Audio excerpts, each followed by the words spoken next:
गोसाई जी ने कहा कि मोह निशा सब सोवन हारा आ देख ही सब अनेक प्रकार। सारा दुनिया के लोग सोए हुए हैं। लोग कहेंगे कि हम तो जगे हैं, खेती का काम करते हैं, नौकरी करते हैं, बिजनेस करते हैं, लेकिन तुलसीदास जी कहते हैं कि नहीं, आप सोए हुए हैं, सपना देख रहे हैं। यानी प्रभु के तरफ से आप सो गए हैं और संसार देख रहे हैं, तो संसार तो सपना है, संसार सपना है। कबीर साहब जी ने कहा कि जागन में सोवन में जागन करे, सोवन में जागन करे, जगत जोन चित लाए, आ कबीर सुन धर्मनी मर 84 जाए। सोया हुआ है और उसी में जगा हुआ है। यानी सुतले में जगा हुआ है तो उसे क्या कहेंगे? अरे कोई व्यक्ति सोया हुआ है और उसी में सपना देख रहा है तो उस सुतले में जगा हुआ है। यानी परमात्मा की तरफ से सो गए, परमात्मा का चिंतन नहीं करते हैं, परमात्मा का ध्यान नहीं करते हैं, परमात्मा का याद नहीं करते हैं, और संसार देख रहे हैं, संसार का चिंतन कर रहे हैं, संसार में ही ख्याल किए हुए हैं। तो संसार के तरफ से तो जगे हुए हैं आप, लेकिन संसार क्या है? कहो मां अनुभव अपना आ स्वतःही भजन जगत सब सपना। सिंह जी ने कहा कि भगवान का भजन ही एक सत्य है और जगत सब सपना है, यानी मिथ्या है। आदमी जब सो जाता है और उसी में सपना देखता है तो उस सपना मिथ्या कब मालूम होता है? जब वह जगता है। व्यक्ति जब जगता है तो सपना मिथ्या मालूम होता है, लेकिन जब तक जगा नहीं है, स्वप्न अवस्था में है, तब तक सपने सच मालूम होता है। उसी तरह से जब तक हम ईश्वर की तरफ से नहीं जगे हुए हैं और संसार देख रहे हैं तो सपने देख रहे हैं और सपने सच मालूम होता है, लेकिन सपना तो मिथ्या है, सपना तो झूठा है। जगने पर यह मिथ्या हो जाएगा, मिथ्या मालूम होगा जगने पर। जब तक आप स्वप्न अवस्था में हैं तब तक तो सांचे मालूम होता है। जागृत अवस्था, स्वप्न अवस्था, सुसुप्ति अवस्था, तुरिया अवस्था, तो लोकमती के लोग तीनों को जानते हैं, वैदिक सिद्धांत के लोग तुरिया तक जाते हैं, लेकिन अवस्था है 6 और शरीरों 6 गुण है। लोकमती या वैदिक सिद्धांत में तीनों को बतलाया है, अस्थूल सूक्ष्म कारण। लेकिन कबीर साहब जी ने कहा कि संतो फर्स्ट दे ही, संतो फर्स्ट दे ही, यानी 6 को दे। तो जो लोग संसार का चिंतन करते हैं, संसार देख रहे हैं, सपना देख रहे हैं, ईश्वर की तरफ से सो गए हैं, तो कबीर साहब जी ने कहा कि मर 84 जाए, वह मर करके 84 में जाएगा। और दूसरा जागन में सोवन करे, वो जगा हुआ है और उसी में सो गया है। जागन में सोवन जो करता अच्छा न चिंता चित्त में धरता। जगा हुआ है वह, सोया नहीं हुआ है, बैठा हुआ है, लेकिन उसी में सो गया है। किस तरह से? ईश्वर का चिंतन नहीं करता है, परमात्मा का ख्याल नहीं करता है, चिंता चिंतन चितवन न ईश्वर का करता है न संसार का करता है। संसार का भी चिंतन नहीं करता है और ईश्वर का भी चिंतन नहीं करता है। उसका सूरज भगवान में नहीं लगा हुआ है, संसार में भी नहीं लगा हुआ है, अपने में लगाया हुआ है। किसी का चिंता चिंतन नहीं करता है। जिसको कबीर साहब जी कहे कि चाह गई चिंता गई मनवा बेपरवाह, जाको कछु नहीं चाहना सोई साहंसा, चाहना चिंतन रहित हो गया। ब्रह्मभूत प्रसन्न आत्मा न सोचती न कांक्षती, कुछ नहीं सोचता है, बिल्कुल शून्य जगा हुआ, लेकिन तमाम से सो गया है। संसार की तरफ से भी सोया हुआ है और ईश्वर की तरफ से भी सोया हुआ है। यह कौन अवस्था है? तुरीयातीत अवस्था में, यानी स्वरूप ज्ञान की स्थिति। इसी को कहते हैं स्वरूप ज्ञान की स्थिति या आत्मज्ञान।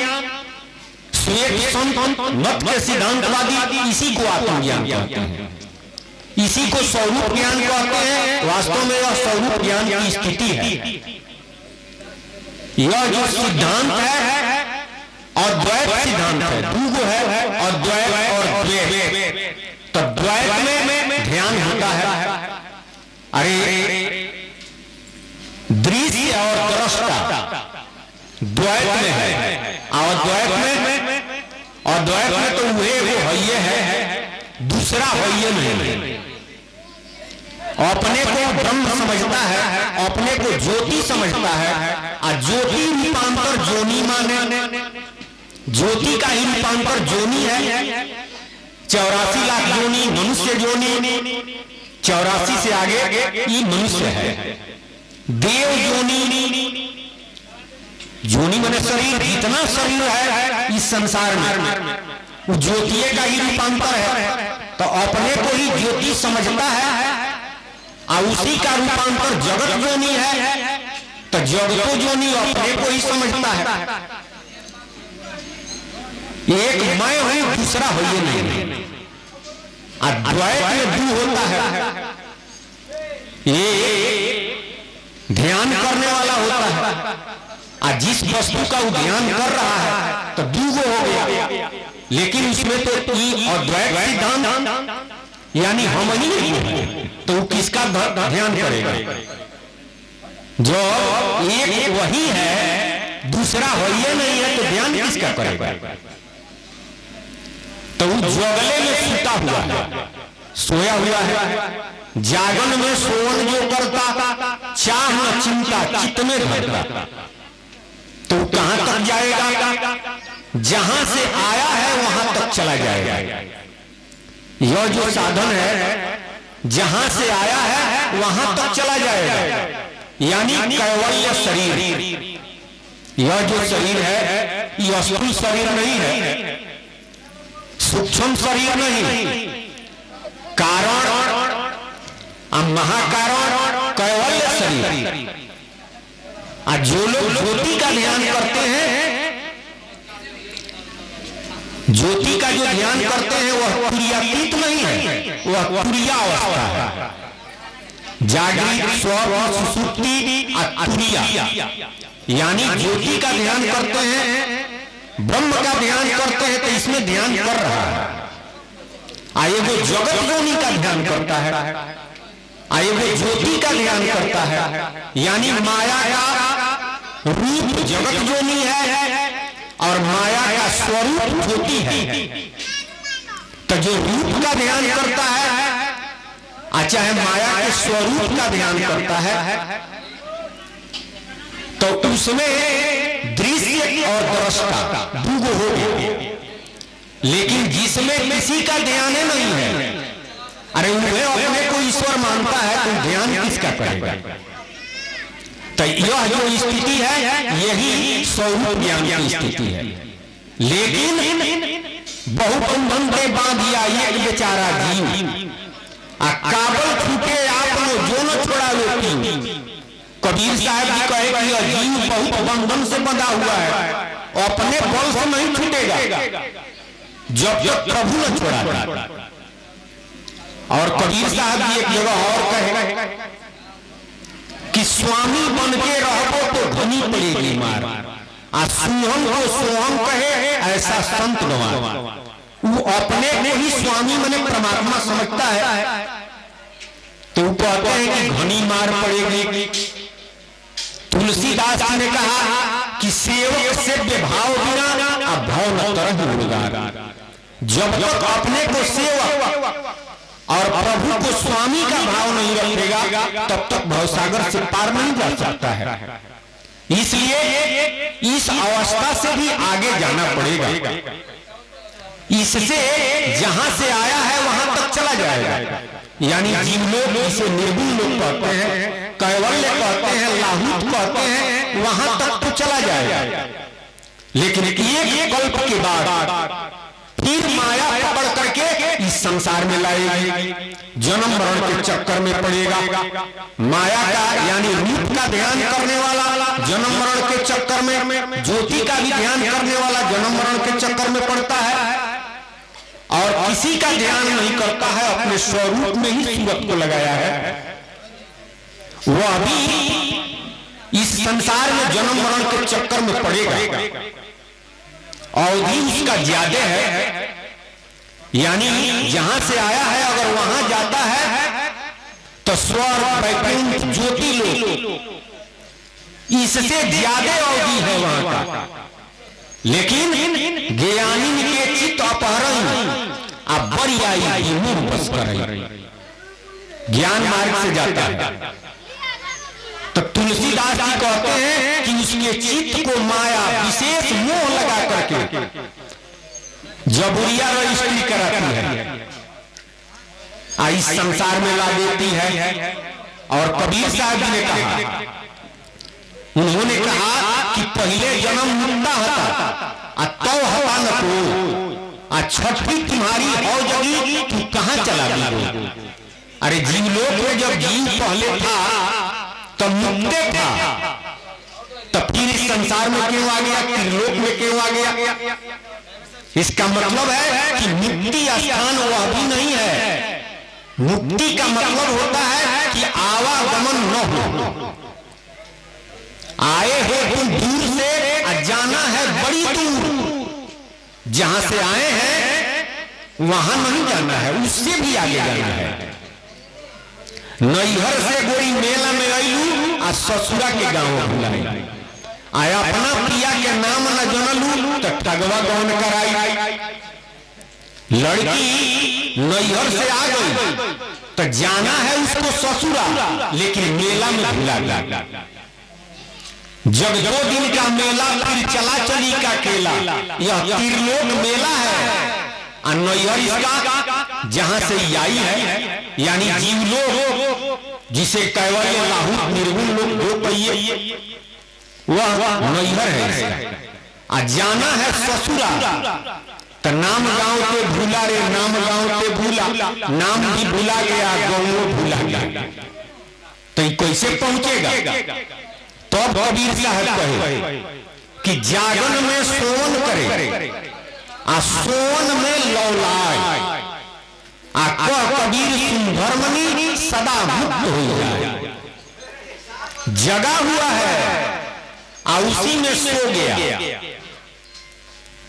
संसार की तरफ से सो गया, यानी संसार का चिंतन नहीं करता है, संसार का चितवन नहीं करता है, संसार में सूरत नहीं करता है। सोन में लव लाए, राम नाम का लव लगाता है, यानी पार ब्रह्म सतराम जी में सूरत करता है। तो कबीर साहब कहते हैं कि सदा मुक्त हो जाता है, क्योंकि राम भजन बिनु सुनहु खगेसा, मीटे न जीवन केरी कलेसा। राम भजन बिनु सुनु खगराई, जान न जाई राम प्रभुताई। और कबीर साहब ने कहा कि इस संसार में कबीरा सब जग निर्धना, धनवंता नहीं को, धनवंता सोई जानिए जागर राम नाम धन हो। सारा दुनिया के लोग कंगाले हैं, अपने को भले धनी कहता हो, मान लिया हो कि हम बहुत धनवान हैं, लेकिन संतों के अनुसार सारा दुनिया के लोग कंगाल हैं। धनी संसार में वही है जिनके पास प्रभु का नाम है, क्योंकि नाम ही साथ देगा, नरक से बचाएगा, 84 से बचाएगा, जन्म मरण के चक्कर से बचाएगा, आपका प्रारब्ध मिटाएगा, सदा सर्वदा के लिए मुक्ति देगा। राजा दुखिया प्रजा दुखिया, राजा भी दुखी है और प्रजा भी दुखी है। तपसी के दुख दूना कहे कबीर सुनो भाई साधो, एको घर नहीं सुना। सारा दुनिया के लोग दुखी हैं, जो राजा है उसको दुख किस बात की, उसको कमी किस बात की। अरे दाता एक राम भिखारी सारी दुनिया, भले वो कहता है कि हम ही परमात्मा है, कहता है कि हम ही परमात्मा है, तो विपद क्यों भोग रहा है, दुख क्यों भोग रहा है। पहले पानी बताओ कि पानी कहां मिलेगा, क्योंकि प्यास के मारे प्राण निकल रहा है, प्राण निकलने वाला, हम लोग बेचैन हैं। तो वह जंगली व्यक्ति, अरे जंगल में उसका घर द्वार सब था, अपने घर पर बुला कर ले गया। भूख लगी हुई थी, कुछ फल दिया, लोग खाए और पानी भी पिलाया। तब कहा कि चलिए हम बाहर का रास्ता दिखा देते हैं, जंगल से बाहर जाने का। और ले जाकर के जंगल से जब बाहर किया तो बादशाह बहुत प्रसन्न हुए, कहे कि तुम तो हमारे प्राण का रक्षा किए। अरे रास्ता नहीं मिलता तो जंगल में भटकते भटकते, जंगल में काफी हिंसक जानवर है, पहले तो पानी बिना भूखे हम लोग मर जाते। तुम्हारा बहुत उपकार हमारे ऊपर है, तुम हमारे पास आना, किसी बात की अगर किसी चीज की कमी हो तो तुम हमारे पास आना, जो मांगोगे वह मिलेगा। वह जंगली व्यक्ति कहा कि आप हैं कौन, तो वह बादशाह कहा कि अरे हम राजा हैं, हिंदुस्तान के बादशाह हैं, जो मांगोगे वही मिलेगा। कहा कि ठीक है, जरूरत जब होगा तो हम आएंगे आपके पास, लेकिन किस तरह आएंगे, कहां आप रहते हैं। वह बादशाह एक कागज पर लिख दिया कि इस पत्रवाहक को इसका नाम लिख करके, और लिख दिया कि इस पत्रवाहक को तुरंत हमारे पास पहुंचा दो, अपना सिग्नेचर कर दिया। और कहा उस व्यक्ति से, जंगली से, बादशाह कि यह पत्र तुम हो तो हमारे पास चले आना। आप तो उसका लिखा हुआ चिट्ठी भी लिए हैं, पत्र भी लिए हैं, तो क्यों नहीं जाते हैं, कुछ मांग कर लाइए उससे कि हम लोग भी सुख से रहे। कहा कि ठीक कह रहे हैं। वो चिट्ठी लेकर के पैदल का रास्ता था, बहुत दिनों में पूछते पूछते पहुंचा दिल्ली। दिल्ली जब पहुंचा तो वहां लोगों से पूछा कि भाई बादशाह का घर कहाँ है, महल कहाँ है, कहाँ दरबार लगता है, तो लोग बतला दिए। जब बादशाह के महल के पास पहुंचा तो वहां पर सिपाही सब मिले, वह पत्र दिया। सिपाही जब देखे तो उसमें लिखा हुआ था कि इस व्यक्ति को तुरंत हमारे पास पहुंचाओ। संजोग से जुम्मा का दिन था, शुक्रवार का नमाज का समय, जंगली था कि पहले आप बताइए कि क्या कर रहे थे। वो जंगल में रहने वाला व्यक्ति जानता नहीं था, पहली बार शहर में आया था। कहा कि आप क्या कर रहे थे। बादशाह कहे कि हम नमाज अदा कर रहे थे। वो कहा कि नमाज क्या होता है। तो बादशाह कहे कि अरे खुदा का इबादत कर रहे थे। कहा कि इबादत क्या होता है। तो बादशाह सरल भाषा में समझाए कि अरे भगवान से हम मांग रहे थे। वो कहा कि मांग रहे थे, आप तो कह रहे थे कि हम राजा हैं, बादशाह हैं, आप ही मांग रहे थे। अरे मांगने का काम तो भीख मांगा का है, राजा अरे किसी कमी है तब नहीं मांग रहे हैं, राजा को किस बात की कमी? तो आपकी भीख मांगे हैं, आपसे हम क्या मांगे? हम तो आए हैं मांगने के लिए, आए आप भी मांगिए रहे हैं। तो ये भीख मांगना से हम तो वो भीख मांगा बन करके आए, आप भीख मांगे से भेंट हो, तो आप क्या दीजिएगा? बादशाह लगे समझाने, तो वो समझ रहा था, कह रहा था कि ना ना अब हम समझ गए, आपसे हम क्या मांगेंगे, हम चलते हैं। कितना हूं कहे लेकिन वो रुका नहीं, कहा कि अरे आप जिस तरह से मांग रहे हैं उस तरह से हम नहीं मांग लेंगे, चला गया। तो सारा दुनिया के लोग भीख मांगा है, अरे कोई भगवान से मांगता है और कोई संसार के लोग से मांगता है, सारा दुनिया के लोग तो मांगे रहे हैं, कौमी है तभी नहीं मांगते हैं। इसलिए दाता एक राम और भिखारी सारी दुनिया। तुलसीदास जी ने कहा कि दिन दिन मन में सोन करे, जगे रहिए। तुलसीदास जी संत लोग तो जगा रहे हैं, जाग जाग जी।